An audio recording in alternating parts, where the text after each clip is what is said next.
down the $1 million stretch. Staff director is gonna get it off. Here we are, Yankee Cruiser, driving off winner in Cup 24. Celebration time. Captain Treacherous rushes up on the far outside. Deep stretch battle. Betting line is steamrolling for Miller on the far outside now. With $1 million on the line, here comes Nijinsky breathing fire. Drawn clear. Nijinsky hauls home the Pepsi North America Cup in 1:48.1, a perfect second over Tripp, and Waugh parlays it into a $1 million score.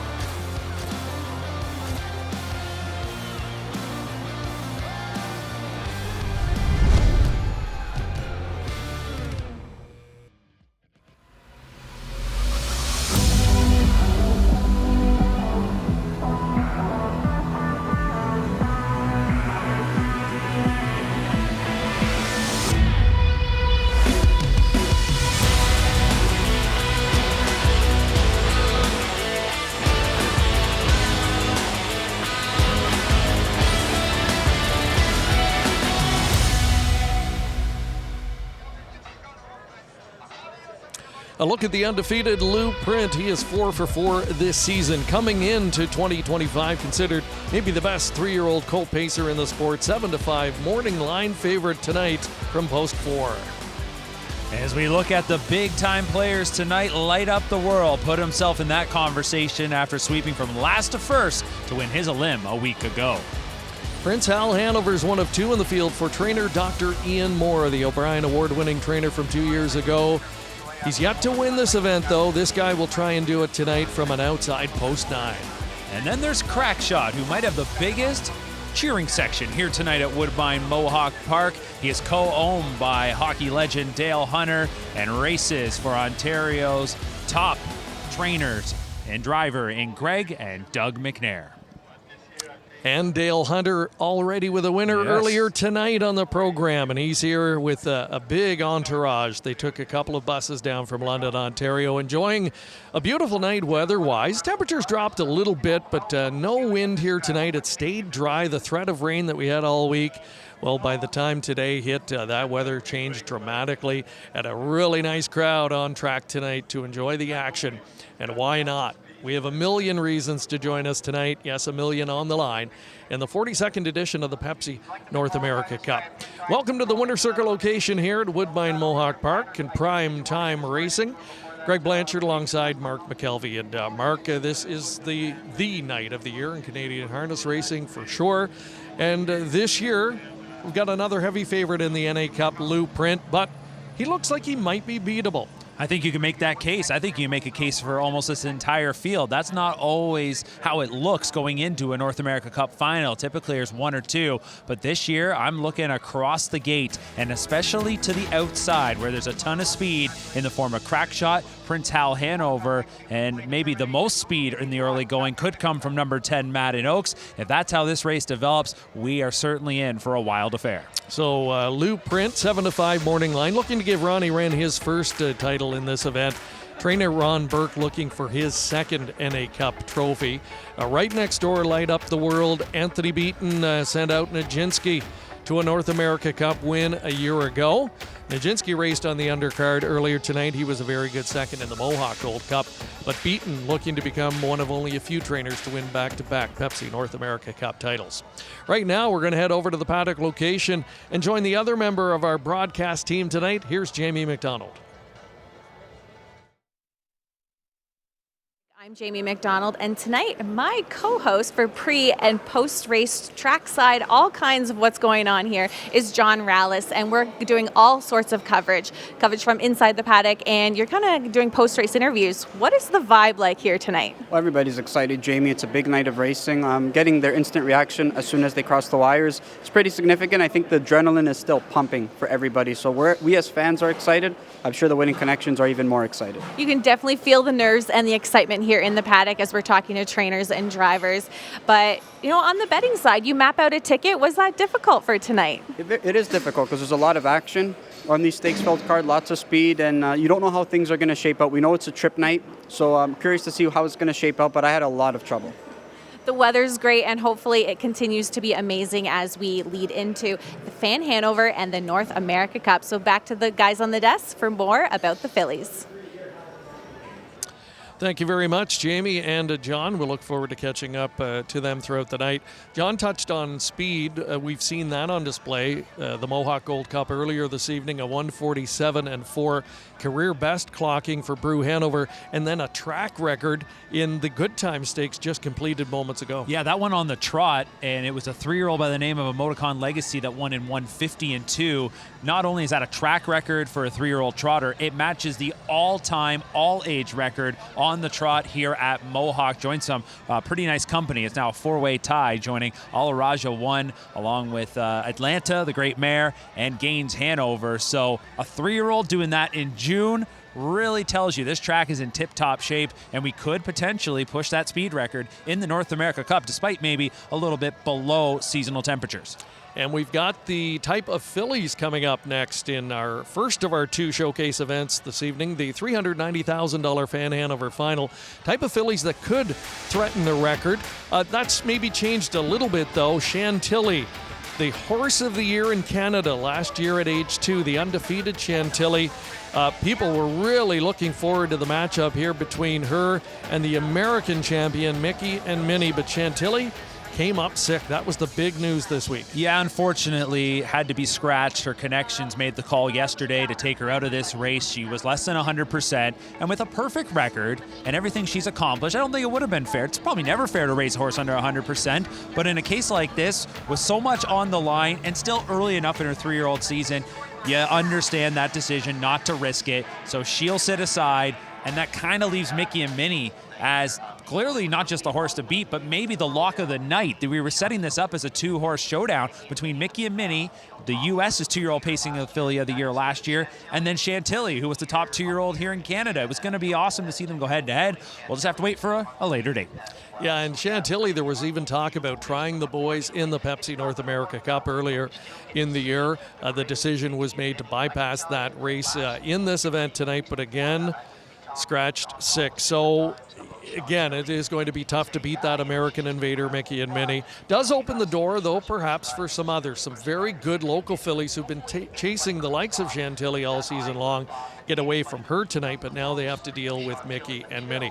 One of those is Perfectly Chic, and earlier Jamie caught up with her trainer, John Pentland. John Pentland joins us now, and just fresh off the track after warm-up with Perfectly Chic, how was it out there? Yeah, it's good. It's busy out there. Yeah, I mean, most guys only go 1 trip nowadays, but when it's stake time, everybody's going 2 trips. It's really busy in here. Now, you do have post 4 tonight. How are you feeling about that mid-pack leaving? I like it. I think Bob should be able to sort of hopefully he can get who he wants in front of him and work out a good trip. I think it's down to post 3 now, as it turns out. Yes, so, yeah. I mean, needless to say, when we were listening to the draw on the way home last week and the 8, 9, and 10 got taken, we were pretty relieved.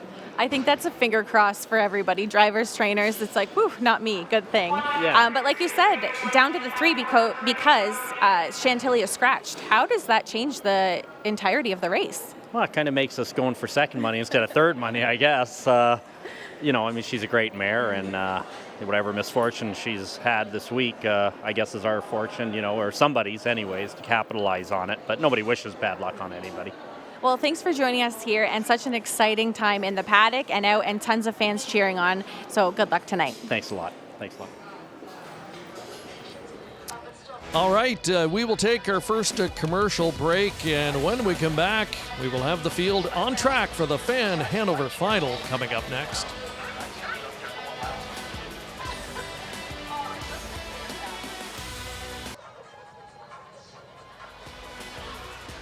We are in the winner's circle location at Woodbine, Mohawk Park, Pepsi North America Cup night. That's the main event. That's the main course, if you will. We've got the appetizer coming up now. It is the $390,000 Fan Hanover Final. Many were billing this to be a big-time 2-horse showdown between Chantilly and the American champion, Mickey and Minnie, again, Chantilly.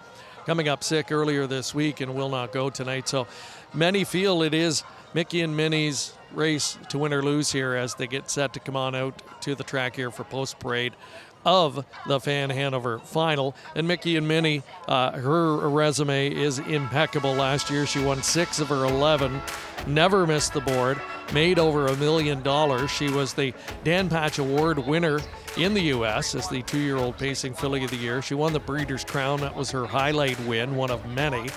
And she's won 8 of her last 9 coming in.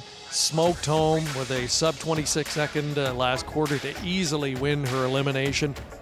You know, she was looking very good coming into the final. So with no Chantilly in the field, Mark, is it just that simple that it's, her race to win? Typically, I think I would lean to the side of trying to find someone that could beat her, but I don't really think that's going to be the case here. She is a very talented filly. Trainer Chris Ryder and Dexter Dunn have just been teaming up with fantastic fillies over the last few years. You go talk about a Nikki Hill to a Twinbee Joe Fresh, last year's U.S. Horse of the Year, who already won the Roses Are Red tonight. And now you got Mickey and Minnie. It's an embarrassment of riches. They say, Walt Disney World is the happiest place on earth? Well, in horse racing, it's the winner's circle. And I think we're probably going to see Mickey and Minnie back there in just a little bit. Yeah, and maybe it's the Chris Ryder stable these days as well. Speaking of which, he caught up with Jamie McDonald earlier. Chris Ryder joins us now, trainer of the 5, Mickey and Minnie.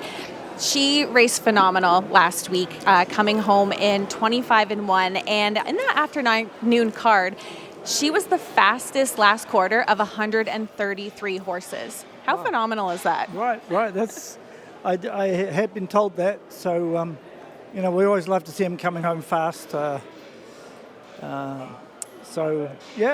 She's come some good quarters before, but she hasn't come 25-1 until last week. So it's just good news. And how did she come out of the race? How was she this week leading into the final here? Yeah, very good. Left her here with Chantal for the week and very happy with her. My help were here on Wednesday and everything's been the same, normal routine, and we're here to race. And rewinding a little bit, maybe down memory lane, as a 2-year-old, she won the Breeders' Crown. You can't really finish better than that off your 2-year-old season. How has she grown into her 3-year-old season? We turned her out for 6 weeks close to home in New Jersey on a nice farm, and she did particularly well. She looked good last year, but she looks better physically this year. She's grown up more and a bit more bulk. She's got a little more to go. She's growthy, but we're very pleased with her physically. Yeah. Well, thank you for joining us here tonight, and good luck. You're welcome. Thank you. Getting to hear there from Chris Ryder. Already a good night for him, an Australian native who's been one of the premier conditioners since coming to North America a number of years ago. You talked about Twinbee Joe Fresh. She is easily the best mare in harness racing currently. She's one of the all-time greats now, and adding to her resume earlier tonight, winning the Roses Are Red, almost $3 million on her card.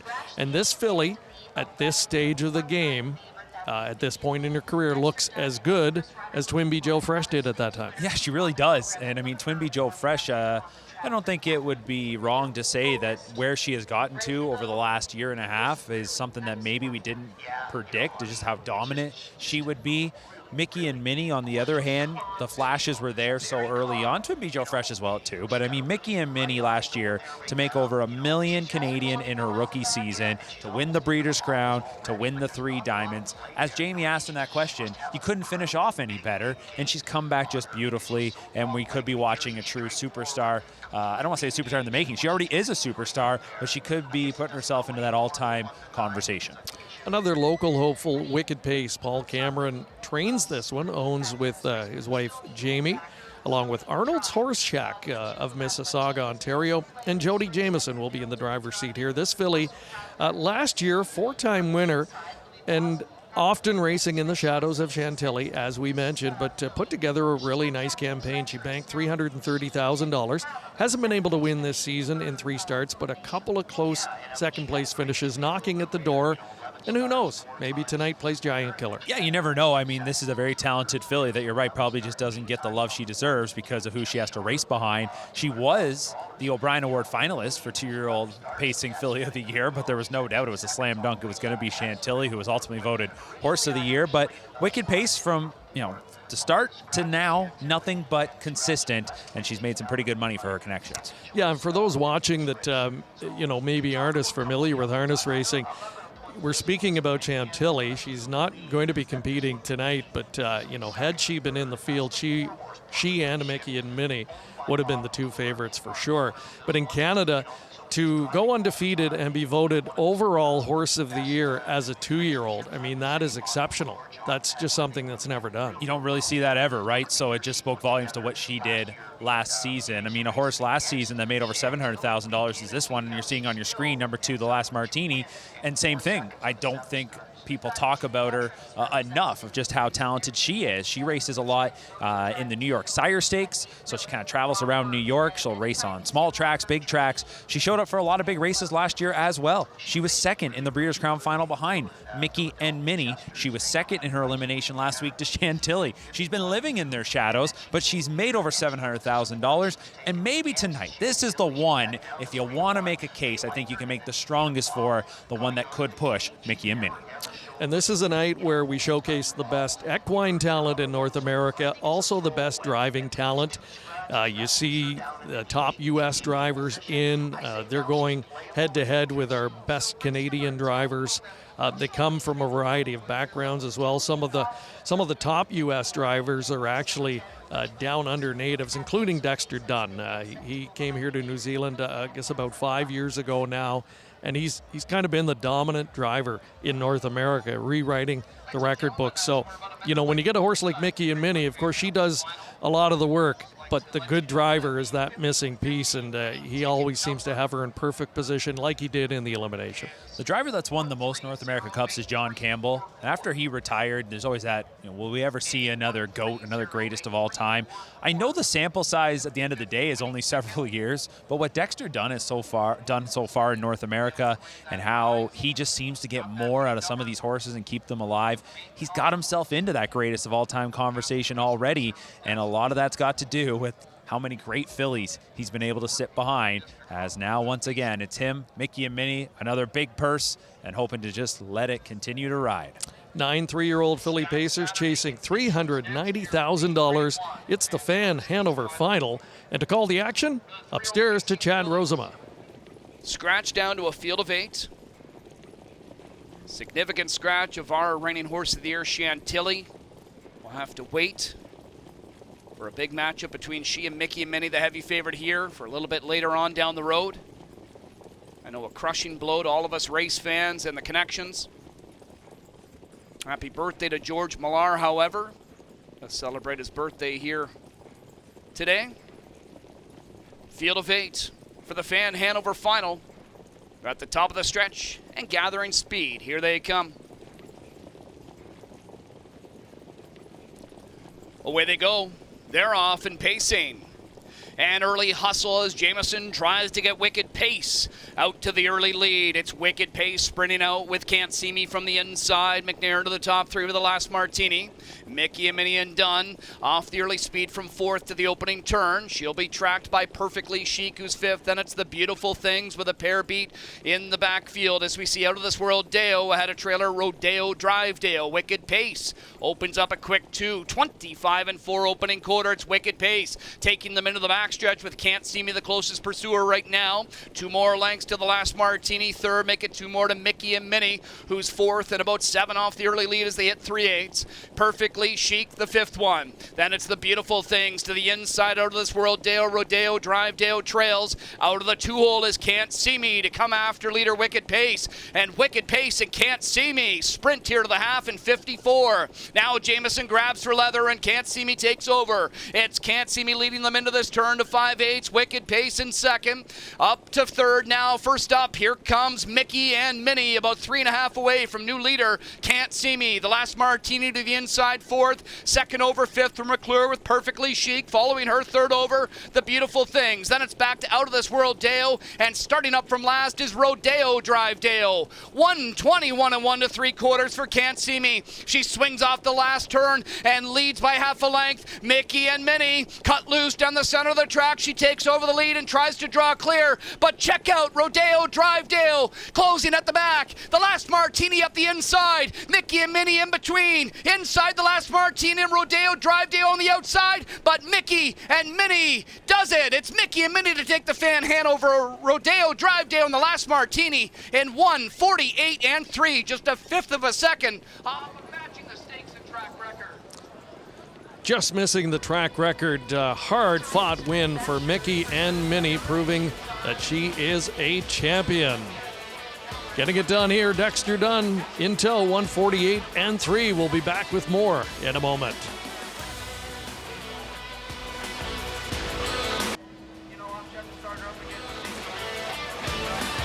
There's a look at the winner coming back. It's Mickey and Minnie, and John Rallis is catching up with the winning connections. The fan Hanover here. Dexter Dunn, winning driver. Dex, did that race go as planned? Well, I mean, not exactly as planned, but I was really happy where I got away. The speed was on enough, and we moved up around the last turn there, and she felt fantastic, and she's just all class. It was a great mile by tonight, Johnny. Obviously you had to start her up again when Dave's mare was coming, Rodeo Drive Dale. How did she respond there when you asked her once again? She knuckled right back down to it, and then she was pricking her ears at the line. She's a bit like that. So, she's a proper racehorse. She knows her job, and she's a dream to sit behind. Not only are you a competitor, Dex, but you're also a big fan of the sport. Obviously Chantilly scratching out of this race. Were you looking forward to competing against that mare this weekend? Yeah, I really was. It would have been a really good race.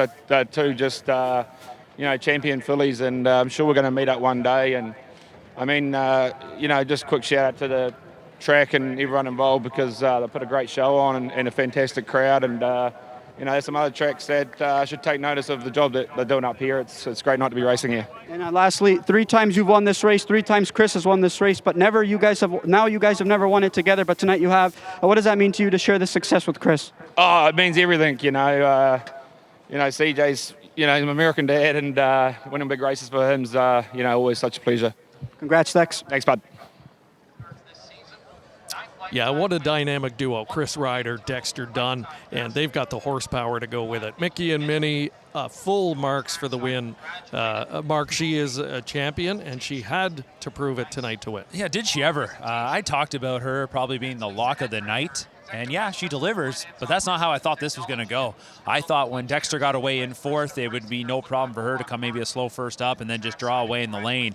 But Rodeo Drive Dale and the Last Martini, they made her earn it. And I'm glad we saw that, because no one wanted to just see a cakewalk after the scratch of Chantilly. We thought it'd be a 2-horse race, but who's to say how this one wouldn't have gone if Chantilly was in the race? I mean, Rodeo Drive Dale on the far outside closed up so well. The Last Martini had that inside trip. Rail opens up, and she keeps on digging, and you can see Dex has to go pretty deep into his filly to get the job done, but she responds like a champion does to win it. Yeah, she did, and it looked for a brief moment in time like Rodeo Drive might be able to pick her off. She was coming with so much authority, but when it got down to crunch time, she leveled off a little bit, probably got a little tired after that big rally. Mickey and Minnie, on the other hand, as Dexter said, the years went back up. She found another gear, and she needed it. So full marks for that victory, 148 3. Congratulations. The ownership group, Craig Henderson of Illinois, Robert Bundillo of Ohio, and Lawrence Minowitz of Connecticut all share in the ownership of this one, and they will be ecstatic for sure. Mickey and Minnie, with her share of the purse going a little over $1.4 million now in career earnings. We've got an objection launched here, and I believe it's maybe on the 4th place finisher we're looking behind us here. Wicked Pace, and there was a little confusion when we had to look at that stretch drive replay, Mark. You could see that as Wicked Pace got shuffled back a little bit. The horse in front of her was tiring, tried to get to the outside, a little bit rough gated. We didn't see at the time anything definitive that happened, but now an objection and inquiry. Yeah, you don't see a lot of objections in harness racing. Typically, that inquiry sign will just come up. Everything is watched pretty closely over the course of a mile race, but with the big money on the line, you can understand everybody wants to have a fair shake here, so we will have to wait and see. It's not going to impact the winner. Mickey and Mickey will be fine, and you can see the celebration continuing, but for those that are got some bets on this race and they've laid some money on the line, if you played a superfecta, let's say, that fourth place really matters to you, and you want to find out, not to mention pretty good money going to the connections of whoever could either hold that spot or potentially be vaulted up. Well, right now, let's take a quick break, and when we come back, hopefully things will be sorted out, and we'll get you those official prices after this.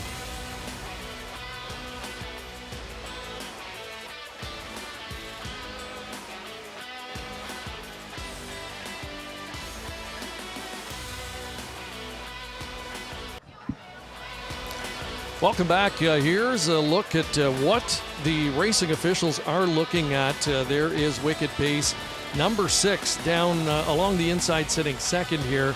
They've got a couple of different vantage points, and the question is, was there room to make the move to the outside here? You can see where the horse gets a little bit rough gated as things get congested there, and they're trying to get that sorted out. So we are still unofficial here with the results of the Fan Hanover. So we'll take a moment and we'll start thinking ahead to this year's Pepsi North America Cup. One gentleman that has had a good night so far, he's had a really good year, is Dale Hunter, the former NHLer, winningest coach in the history of the Memorial Cup. This year winning his third title in that prestigious Canadian Hockey League tournament, and he was the winningest coach in the preliminaries of that. He got his 15th overall win in Memorial Cup action to become the winningest coach. Only NHLer in history, Mark McKelvey, with 1,000 points and 3,000 penalty minutes. That's incredible. Rugged, to say the least, on the ice. Very talented, and then transitioning into his coaching career, arguably the greatest junior hockey coach of all time. I would say he should be inducted into the Hockey Hall of Fame one day. You look at those numbers, not to mention what he's now done with the London Knights and the dynasty that he and his brother Mark have created there. But tonight it's not about hockey, it's about the racetrack. That's right. They were here tonight with the London Knights team bus and a big load of people on that.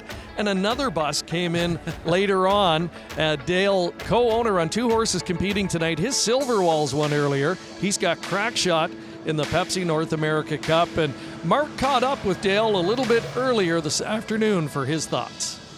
In tonight's Pepsi North America Cup, Crackshot has certainly got a big cheering section on site here at Woodbine Mohawk Park, and the person that might be cheering the loudest is his co-owner, Dale Hunter. Dale, congratulations first on the Memorial Cup victory with the London Knights, capping off an incredible season, but there's one more cup to get, isn't there? Yeah, there is, but when you win the Memorial Cup, it's awesome. As young kids wanted it bad, and they played well. And tonight, I hope Crackshot plays well too.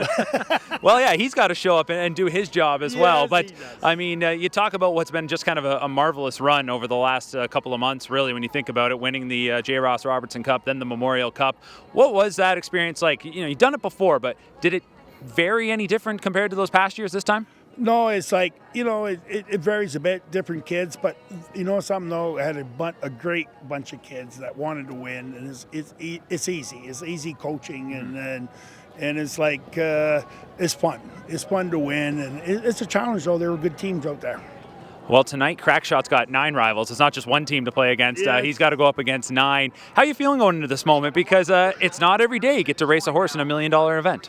I think it's a one-time event for me. I go, it's like special to be here, and it's like I enjoy it. My dad enjoyed it, and for to be here with Crackshot, whatever happens, we're going to enjoy it. Absolutely. That's all you can do. My last question for you is, when you think about the fact that, you've got your fingerprints all over that Memorial Cup, and you got to push the buttons, you've got to, make a lot of decisions as the coach, and here tonight, it's kind of out of your hands as an owner of a horse. You've got a great team in Team McNair, but what's that like, kind of to be hands off and just watch it? Oh, it's like I'm owner, coach. Yeah. And you know, the owner comes down and tells you, but he's not involved, so I don't get involved in it. You know, let Greg, he's a good trainer, and Dougie's a great driver. I'll let them do it, and that's what their job is. And again, they're like, it's a sports event. Yeah. Whatever happens, it's excitement before that gets your butterflies in your stomach. And that's what about hockey and harness racing. It's the butterflies that you don't know what's going to happen. All right, well, we wish you the best of luck here tonight, and welcome to Mohawk. Okay, thank you very much. All right, it's Crack Shot, 1 of 10 in the Pepsi North America Cup. All right, that was earlier tonight. Great that you were able to catch up with Dale, Mark. Already a good night for them. They're hoping that they can win a Pepsi NA Cup and Memorial Cup in the same year. Wouldn't that be something?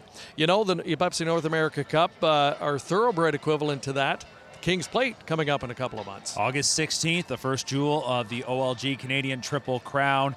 It is the longest continuously run stakes race in North America, and we will add to that history on the 16th of August. Tickets on sale now, and already looking forward to that. Summer's going to fly by, but the 16th of August is certainly circled.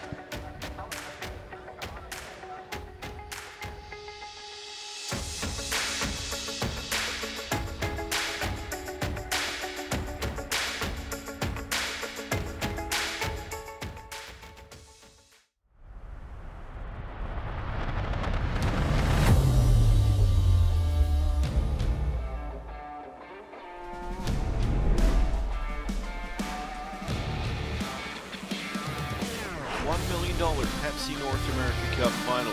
Can't cheer for them all, or can you? It's a great one. Here we go. Sprint is on with $1 million on the line. Captain's quarters leads the way. Here comes Nijinsky breathing fire. Drawn clear. Nijinsky hauls home the Pepsi North America Cup in 1:48.1, a perfect second over Tripp, and Rob parlays it into $1 million score.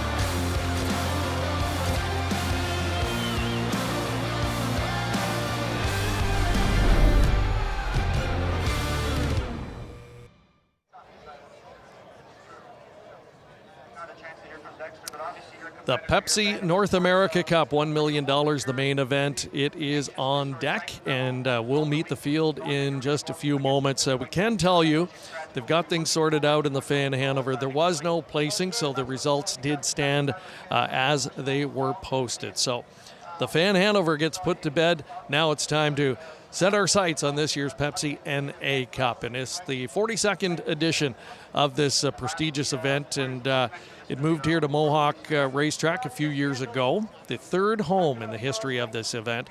Time now to take a look back, this retrospective of the North America Cup. Formerly known as the Queen City Pace, the event was run from 1964 to 1983 at the famous Greenwood Raceway. Second to last edition was won by the great Cam Fulla in 1982. And with that, the Pepsi North America Cup, or at least then the North America Cup, got underway in 1984. Tonight marks the 42nd edition. It was legal notice for Dr. John Hayes that won the inaugural edition. Fast forward to 1989. The biggest upset in NA Cup history occurred on that night. It was Goalie Jeff, the local horse, getting it done, returning 93.60 on the nose. Throughout the course of this race, it has changed venues a couple of times, and that's exactly what happened in 1994 when the race moved from Greenwood to Woodbine Racetrack, and it was Cam's Card Shark and who else? John Campbell that won the first at the Toronto Oval. Yes, indeed, John Campbell, you mentioned him, and he is the winningest driver in the history of the event. He's won it 6 times. In fact, did it 6 times in a span of 9 years, his last there in 1999. A lot of famous horses have won the North America Cup, and in 2000 it was Gallo Blue Chip, one of the richest horses of all time, that took the Y2K edition for Dan Dubé and Mark Ford. 2007, the event moved to its new home and current home, beautiful Woodbine Mohawk Park. 2007 edition there, big crowds, and they continue to today. Well, after Tell All won the first edition here in Campbellville, the next year it was the GOAT. Some beach, somewhere. I still get chills watching that one back. This place was electric. 2019, the fastest ever edition of this event. One of Nancy Tachter's 2 wins in the NA Cup came with Captain Crunch, a sparkling 147-2. Maybe they'll challenge that tonight. Last year, Nijinsky, well, he put up a big-time performance, winning a first cup for driver Louis-Philippe Roy and trainer Tony Beaton. Both of them back here this evening.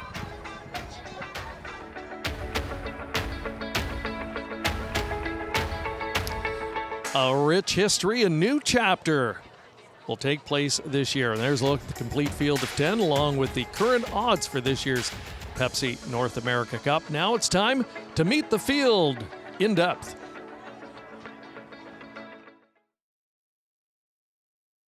Today, I know that you're keeping them on today. Yeah, I didn't think the track was quite deep enough for her. She needs it to be. First up is Captain Optimistic, one of the top 2-year-olds in North America last season. He'll look to give Nancy Tachter her 3rd victory in this event. Dexter Dunn, one of the best drivers in the sport, looking for his first NA Cup title. Crackshot has got a huge cheering section here tonight as Dale Hunter tries to win another cup. Goes for the father-son team of Greg and Doug McNair. He was last season's Ontario Sire Stakes champion. And the Ideal, a son of a former North America Cup finalist, American Ideal. He won half of his 10 last year as a rookie. He was 3rd in his elimination. Hunter Oakes, the trainer, Jason Bartlett, the driver, looking for their first NA Cup trophy. Fast Choice was the last horse to qualify for the NA Cup final. Scott Zeron is looking for his 3rd Cup victory. Meanwhile, it's the husband-wife team of Ashley and Jared Bako. It's their Cup debut.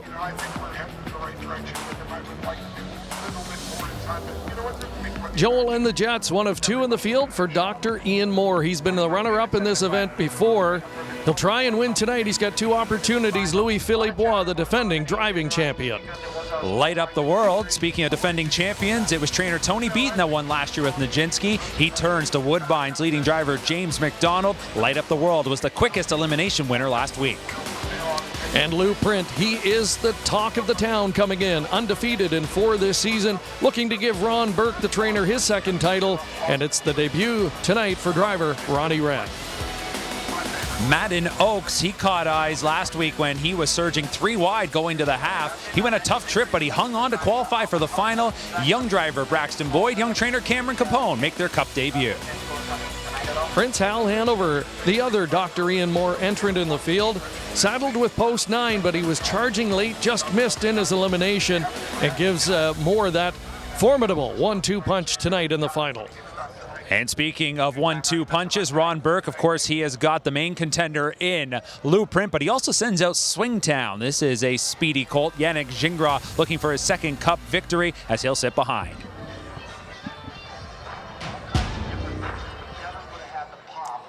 Another great group this year assembled, 10 of the finest in North America. And right now, early on, we're seeing a little bit of a discrepancy in the odds from the morning line, where Lou Print was heavily favored at 7-5, but right now the public having a tough time deciding between 3 or 4 of the major contenders. I think Lou Print is maybe the most talented horse in the field, and I think that morning line, that's probably where I would have gone, thinking he would take a lot of support. But I'm just wondering because, and as we'll dive deeper into this field in a moment, when you look to the outside of the gate, Prince Hal Hanover and Madden Oaks are 2 horses everyone's expecting to go, which means there's going to be a ton of action, a lot happening. Where does Lou Print end up in all of this? And could it set up for a closer? He's probably going to try and get himself pretty close. Driver Ronnie Wren wins a ton in this sport, but this is the biggest race of his career, and I'm wondering if there's just some question marks that are leaning others to put a little money in different directions. And I think a lot of people believe that if there is a setup for a closer, it's going to be Light Up the World, the horse that will benefit. He was raging from far back in his elimination to win, and he's trained by Tony Beaton, who won this event last year with Nijinsky. All right, let's head back out to the paddock and catch up once again with Jamie McDonald. Earlier this week, we took a trip over to Classy Lane to catch up with trainer Anthony Beaton and his horse Light Up the World coming into tonight's North America Cup. Hi, I'm Anthony Beaton, and I'll be racing Light Up the World tonight in the North American Cup. Well, last year, obviously, we had kind of 2 headliners there heading into the Cup. we thought we had a very good chance with either one, and unfortunately Legendary got caught first up, but he did tow Nijinsky into the race, and Louis got a great trip on James's back and tipped out and got the job done for us, which was very exciting. And this year coming in, we got James, hopefully we get James's North American Cup, and you know, it light up the world. He's been a very nice colt all along, and we had high expectations for him last year, and he just got sidelined by an injury, and we tried to get him back for the Breeders' Crown at the end of the year, but where them colts were going in more seasons, we just decided to shut him down, and hopefully he'll come back good this year, and he's come back exceptional. Light Up the World starts to roll from the back, and Light Up the World unleashed by McDonald, and he goes right by them all. Light Up the World picks up the pieces late. When we put him back to work there in January, everything's been great so far, and as we start training down, he just showed like he was back to where he was last year, which we were very hopeful for, and that he'd come back and be that little bit more mature and grow up. Myself, I didn't think I'd probably have anywhere near this caliber of horses, and like I was saying to myself there yesterday, you know, this is our third year in a row we're going to be in it, and I've been very fortunate to have them two last year, and this fella coming in, Light Up the World this year, it's not going to be easy, and they're not going to gift wrap it for you, but you're very fortunate to win one of these, let alone two, so if we could do it 2 years in a row, that'd be awesome. So Anthony Beaton trying to do something that very few have done in the history of this event, and that is to win back-to-back Pepsi North America Cup titles. And a much different profile for him coming in this year, Mark, where last year he had that really formidable 1-2 punch. This year it's a lesser-known horse, but one that may be trending in the right direction. But a horse that last season I saw come out and debut and thought he was just going to follow in the path of a Nijinsky and a Legendary Hanover. He's got the talent, just doesn't have as many starts as some of them, but this year he clearly showed what he's made of in that elimination and will be a big-time player. All right, we've got the light show happening here. Things are revving up. We are just a few moments away from meeting the field for this year's $1 million Pepsi North America Cup.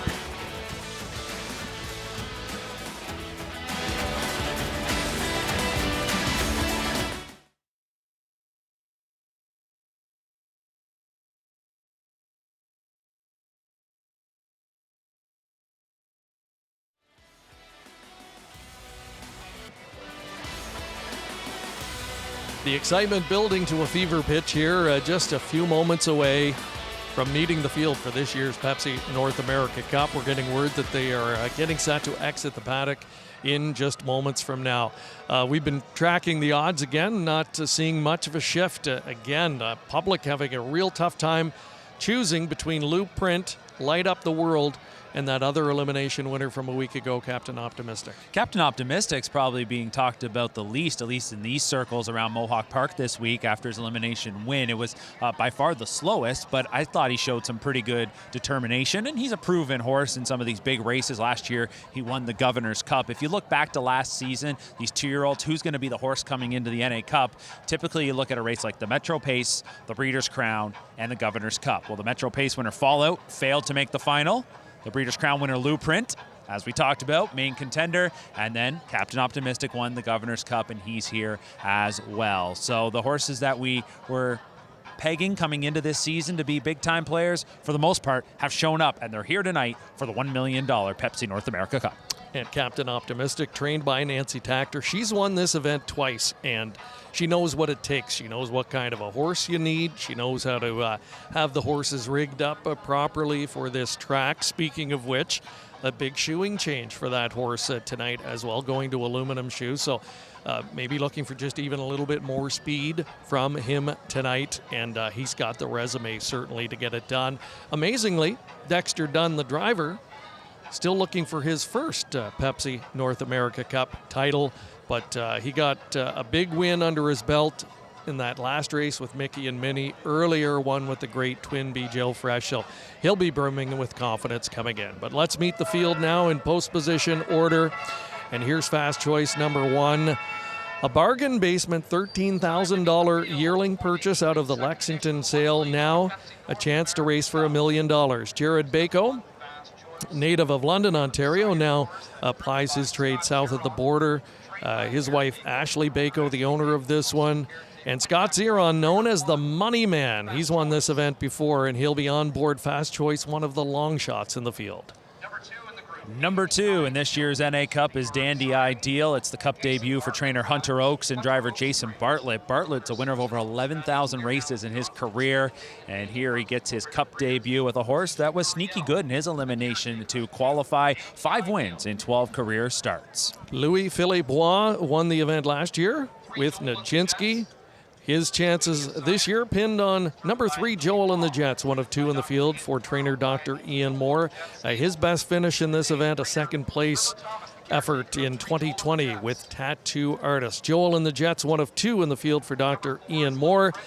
Just 2 starts under his belt this year, 1 win, 1 runner-up finish. There's number 4, Blueprint. He was the winter book favorite for the North America Cup, and here he is trying to give trainer Ron Burke his 2nd win in this event.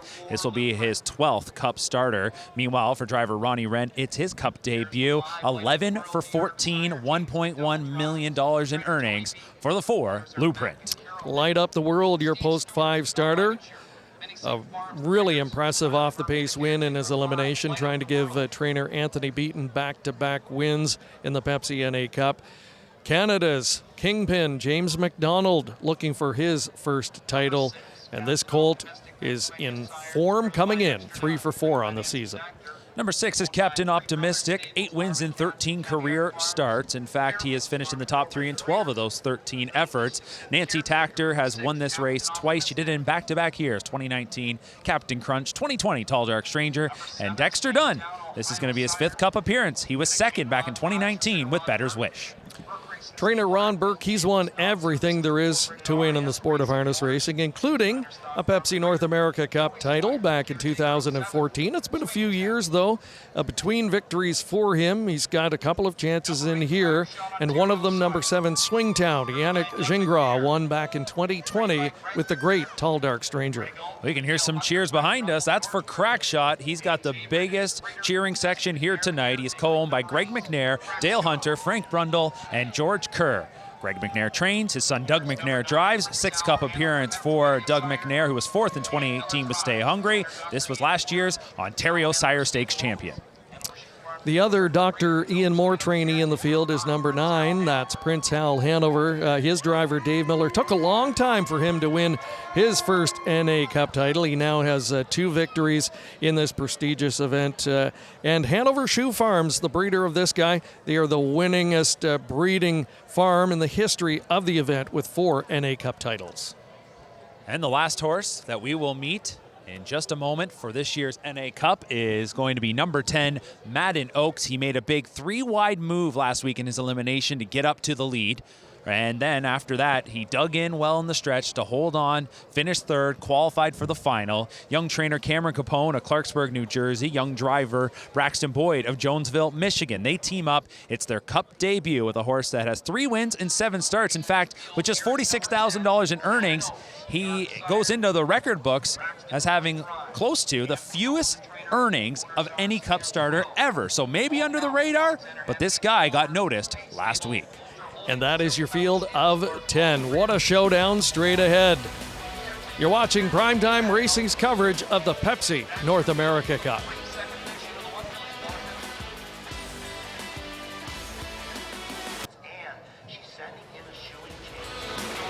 Almost time for the NA Cup, but coming up on August 16th, it is the King's Plate, the oldest continuously run stakes race in North American horse racing, and you'll want to be there to rule the day. August 16th, the King's Plate. Go to kingsplate.com for more information.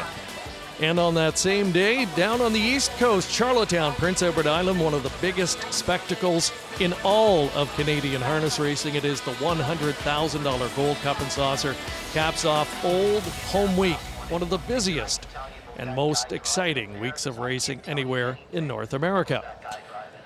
We've got the Pepsi North America Cup straight ahead, and we want to take you back quickly and show you what transpired last week in the 3 very exciting eliminations. The first one was a hard-fought win for Captain Optimistic. Yeah, no doubt it was. You see him in the center there for Dexter Dunn, and he's put down to the drive, being challenged by rivals from all over, and you can see the rail opening up for Joel and the Jets, who was trying to get on through, but it was Captain Optimistic. It was the slowest of the eliminations, but maybe time doesn't matter. It was 150-2. And you can just barely see him on the far left-hand side of the screen right now as the field turns for home. This is Light Up the World, lighting up the home stretch in his elim. Last to first, sweeps the field. The fractions were red hot, and it set up beautifully for Light Up the World. A great bounce-back score after he got beat as the heavy favorite 2 starts ago, and James McDonald just let him set sail. He won in 148-3. And a different approach for Lou Print. He got away in good order off the gate, made a move to the front in the second quarter, controlled it from there, and then had to hold off a hard-charging Prince Hal Hanover. Found the wire in time for trainer Ronnie Burke and driver Ronnie Wren, and punches his ticket into tonight's $1 million big dance. Here's an overlay of all 3 elimination winners based on time. So if you put everything into the final time of the race, this is how, you might see them stacking up coming into tonight. But as you said, they don't write the time on the check. No, and they all did it in different ways. You got to find a way to get it done here tonight. But, Greg, I mentioned it earlier. I'm expecting a ton of early action, outside speed, and I think if you're James McDonald, you have to anticipate that and you take back. And it's got to be tough to do that with an elimination winner because you want to be up close. You want to obviously get in and get the feel for it. But I think with the way his horse can kick home, it makes sense for him to be sitting back hoping that it sets up. So it looks like the starting gate is getting into position. It is crunch time here. Final look at the odds board. Lou Print is now the solid 9-5 choice. Second choices at 5-2. Light Up the World and Captain Optimistic.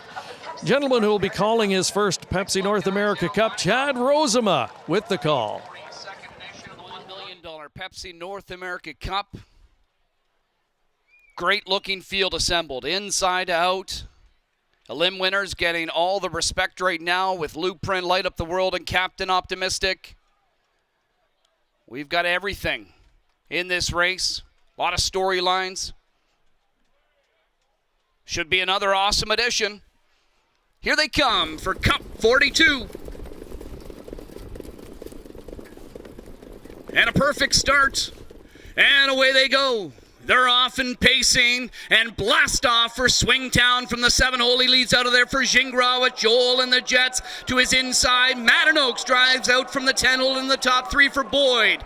There's Lou Print just lurking, not committing to the inside just yet. He's outside in 4th as they race into the opening turn. It's going to be Madden Oaks taking over the lead. Swingtown into the 2-hole. Joel and the Jets tracking 3rd. Lou Print still not down to the inside. Dandy Ideal in 5th after a 26-second opening quarter. Captain Optimistic is parked out on the outside in 6th. Inside is Fast Choice. Then following is Light Up the World. Yet to see the pylons. We're back to Crack Shot. Prince Hal Hanover, the early trailer. Madden Oaks leads. Wren pushes the pedal now with Lou Print. Down to the floor he goes, and Lou Print sweeping up on the outside to take over the lead. He gets him down to the half in 53-1. Lou Print now leads. Dandy Ideal a first up, second. Madden Oaks in the pocket, third. Second overgapping cover, slightly 4th. And on the line there is Captain Optimistic. Inside is Swingtown 5th. Light Up the World is about 8 or 9 off the lead right now from 6th to the inside. Joel and the Jets. Then Fast Choice, Crack Shot, and Prince Hal Hanover. Lou Print with a half-length lead to 3/4 in 1:19-1. That's the fastest 3/4 in the history of the Cup. And Lou Print turns for home. He's got a lead of 2. Madden Oaks trying to rally up the inside. Dandy Ideal. Captain Optimistic better in the straightaway. He starts to close. Madden Oaks up the inside. And Lou Print trying to fend him off. A couple of Cup rookies battling it out right down to the wire. Inside is Madden Oaks. Lou Print comes back to win it. It's Lou Print over Madden Oaks and Fast Choice. He won 47-1. Stakes and track record. Wow, how exciting was that? Chad Rosema In his first ever Pepsi North America Cup call, well, he gets one of the greatest in the history of the event, 47-1. It is a track and stakes record performance for Lou Print, and I thought he was beat. Mark coming to the wire, a Herculean effort from Madden Oaks, but Lou Print finds just that little bit more when it counted. Just incredible performance from Lou Print, a horse that maybe I questioned if he was going to be able to pull this one out with what I was anticipating, and he showed that the bottom is endless, the heart, it is huge. Ronnie Wren pushing him to get there to the wire, fending off Madden Oaks, who again, you can't take anything away from this horse. Left from the 10-hole, sizzling fractions, and he's coming on, and he comes up just short. But for Lou Print to get them to 3/4 in 1:19.1, the fastest 3/4 time in the history of this race, the fastest 3/4 time in the history of this racetrack, to hold on. The backfield had to think they're going to come to us at some point. It wasn't the case. Madden Oaks at odds of 53-1 finishing second, and Fast Choice at 63-1. He was charging late and finishing third. He was closing fastest of all. Just incredible to see a couple of these horses that we had pegged as kind of outsiders, so to speak. 62-1, 63-1 on Fast Choice. Meanwhile, 53-1 on Madden Oaks, and they're going to round out the try. End of the day, you got 9-5 on Lou Print. You're not getting that price on him for a very long time now. And there are the very happy winners' connections. Ron Burke, first win since 2014, the first in this event for Ronnie Wren Jr. Let's go to John Rallis now for some comments. I didn't give him a great trip, but he's a terrific horse. He raced really well. There was a lot of chatter last week. Obviously, you won by the slimmest of margins. What did you think of that performance as well, Ronnie? And was there any doubt in your mind that you think you could bounce back with an even bigger performance like this? Last week, he was really good. He went easy even though it was close.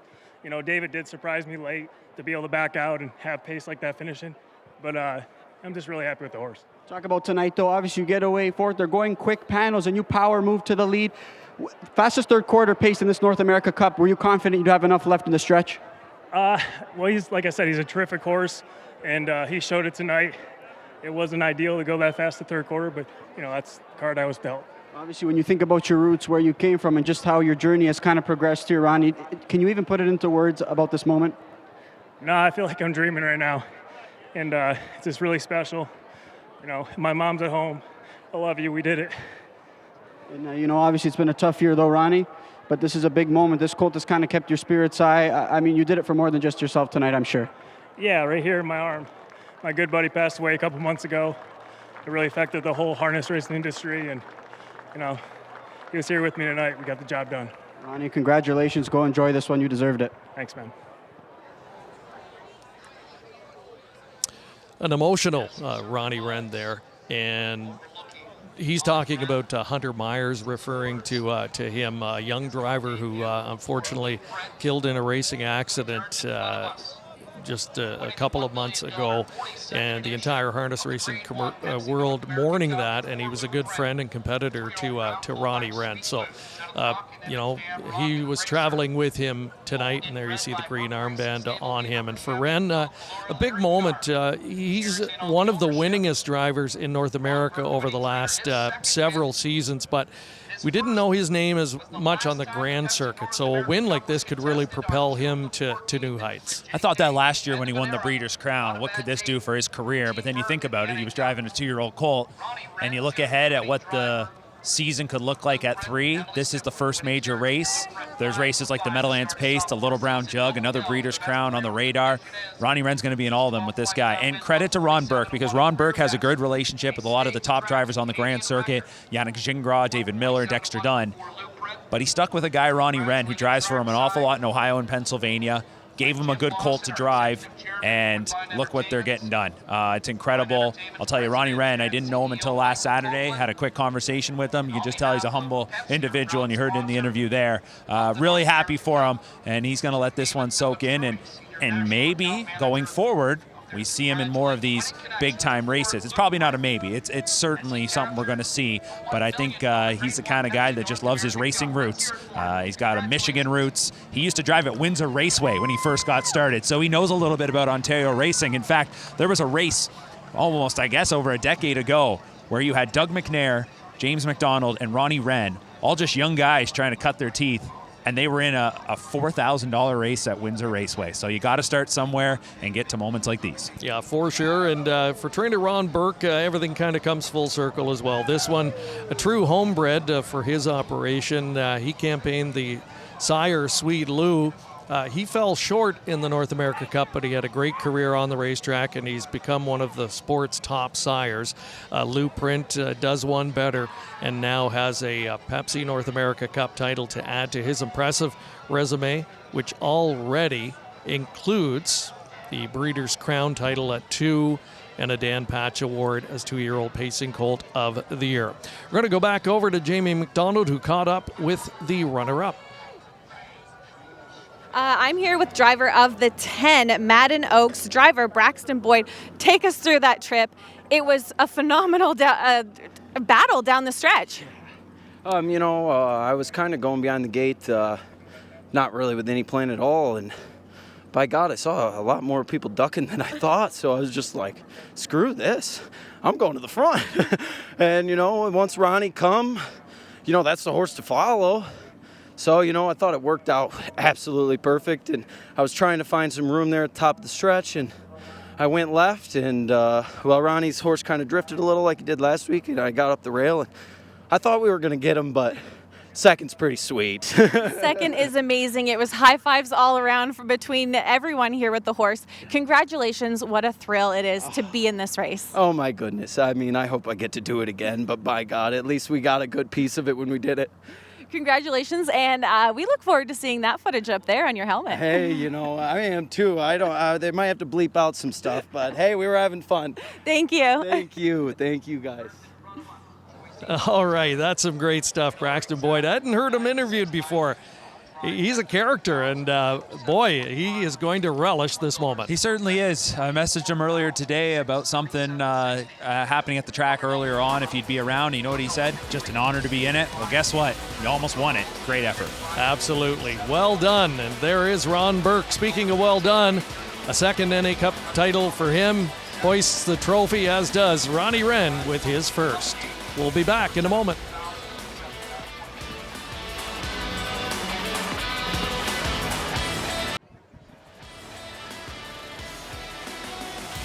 Welcome back. What an exciting edition of this year's Pepsi North America Cup. Here are the pari-mutuel details, and for anyone that cashed here, they are going to be all smiles. Lou Print, the favorite, getting it done, but then a host of long shots in behind, triggering some massive payouts, including a dollar trifecta worth more than $3,300. The exacta, $296.90 on a $2 ticket. And the superfecta, $1 ticket, I believe I saw the price come up there at $47,000 and change, if I'm not mistaken. And that is with a $5.80 winning favorite. Just incredible.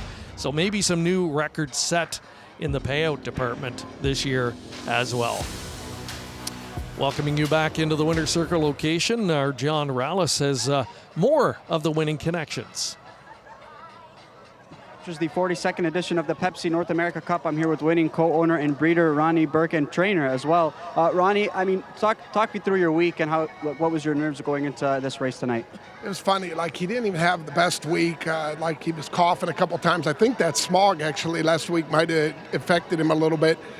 And finally, yesterday I felt like, everything's back to normal. We're ready to go. And tonight, he was ready. I knew he was good and he was ready to go. And Ronnie was worried that he had raced him too hard, but, when you think you have the best colt, you put him on the front at some point and let him come get him. So, I'm awful proud of him. He raced hard, but, I have all the faith in the world in this colt. Given the way the mile kind of shaked out, how important were those victories that we spoke of earlier on, the measured victories, the easy trips? How important was it going into a race like this, given his performance tonight? No, that's what we knew we needed tonight. We're going to have to throw down and we're going to have to race. There was going to be no earplugs grabbing him at the wire. It was going to be full out. So, he's a great horse. He's, flawless gaited. He's just, he's actually an improvement, I think, on his sire, which I didn't think I would ever say. You had horses coming from the inside at the top of the lane. You had horses coming from the outside. How impressed were you with the way he fought on and just kept moving forward? I never lost faith. I thought he was a winner from the top of the lane down. Like, he just digs. He knows how to win. If you look at his career, if he's in the front, he's very hard to get around. You know, just talk about the way your relationship with Ronnie Wren. Obviously, got a chance to drive for you a few years ago. For this moment for him, it's a big moment. Obviously, you could let other guys also sit behind some of these talented colts, but your confidence in him never wavered. Just talk about that.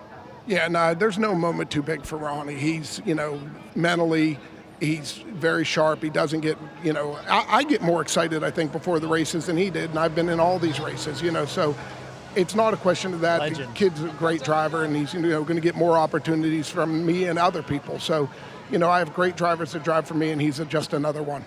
Another North America Cup for you, but this one with a homebred, a son of Sweet Lou, no less. Does this have extra meaning for you tonight? Oh, for sure. We're the owners, we're the breeders. It's a complete different. It's first one without my dad. Congratulations, Ronnie. Enjoy this one. Thanks. Blueprint, Ronnie Wren, Ron Burke getting it done here in the Pepsi North America Cup. Yeah, an incredibly emotional win all the way around for Ronnie Wren, the driver, Ronnie Burke there. And some big, big words when he says that he thinks Blueprint is maybe a step better than Sweet Lou. That's high praise. It is. Sweet Lou is a world champion. He's been a prolific sire. I mean, he was a beast on the racetrack. So what's that tell you about Blueprint? What we saw tonight was certainly beast-like material from Blueprint to win this one. And we'll take a look at that stretch duel again. It was something special. Really incredible fractions, as you mentioned, a record time to 3/4, and not many can withstand that and then hold off rivals late in a mile like this, 47-1. It took a track and stakes record performance for Blueprint to get it done, and I would say he was actually headed at one point Maybe, in the stretch. He might have been there. You're Not right. by much, but he had to surge back on and win. That is close. I mean, we know Blueprint won, but when you really get down into the thick of things there, what's he win by half a head? I mean, Madden Oaks nearly pulled off the shocker for the ages. We talked earlier about goalie Jeff having the record. It was nearly Madden Oaks having the record for the biggest upset in Cup history, but instead, it's Blueprint. And again, there must have been a little bit of doubt, or people thought this was a bit of a more wide open race, because the price you got at him, maybe in hindsight, one day we'll look back and say that was a steal. It's called the North America Cup, and it truly is North America's race. And tonight, the night belonged to Michigan, as Michigan drivers finished 1-2, and a couple of rookies in the event as well. Hope you enjoyed the coverage tonight. Got some coverage of our thoroughbred counterpart coming up soon as well. Well, that was the most prestigious race in Canadian harness racing. The most prestigious race in Canadian thoroughbred racing is the King's Plate. Don't miss it. It comes up on Saturday, August 16th. Go to kingsplate.com to learn more. Get your tickets now. And that evening, it is the $100,000 Gold Cup and Saucer, one of the most prestigious harness events in North America, taking place there. $100,000 final, which wraps up Old Home Week racing in Charlottetown, Prince Edward Island, on August 16th. And that is going to do it for this evening. An electrifying edition of the North America Cup, and the night belongs to Blueprint. Trainer Ron Burke, driver Ronnie Wren, they team up, and they do it in record time, 1:47-1, putting the finishing touches on what has been another outstanding edition of the North America Cup at Canada's showplace of racing, Woodbine, Mohawk Park. So long, and we'll see you next time on Primetime Racing.